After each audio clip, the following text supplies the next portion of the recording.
This is grade 4, exercise 2D, against the flow.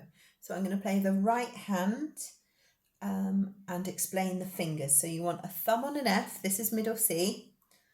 1, 5, 5, 4, 5, 2 on the black 1. So that hand position is 1 on F, 2 on the middle black, 3 on A, 4 on B and 5 on C. I'm going to play that again with the finger numbers. 1, 5, 5, 4, 5, 2, 1. Then we do that pattern again, but you hold the thumb at the bottom. You don't play it again. You just hold it and go straight to the 5. 5, 5, 4, 5, 2, 1. Hold it again. You do the same for a third time.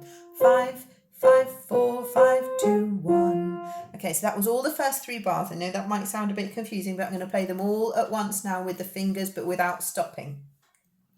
1, 5, 5, 4, 5, 2, 1. 5, 5, 4, 5, 2, 1. 5, 5, 4, 5, 2, 1. Now the next bit, you stay in this same hand position, but there's lots of quavers. So 5, 2, 1, 4, 2, 1, 5, 2. Okay, so I'm going to add all of those together now for the first 4 bars.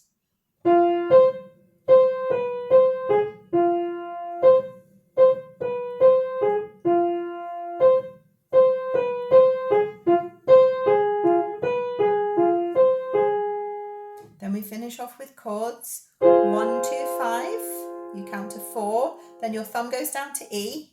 Then your thumb goes down again to E flat. Then the last chord is a very short one and you've actually got to use 4 fingers. So you've got thumb on F, 2 on G, 3 on A flat and 5 on C, and you play it very loud, strong and short at the same time. So from bar 5 to the end, 1, 2, 3, 4, thumb down, 1, 2, 3, 4, thumb down again, 1, 2, 3, 4.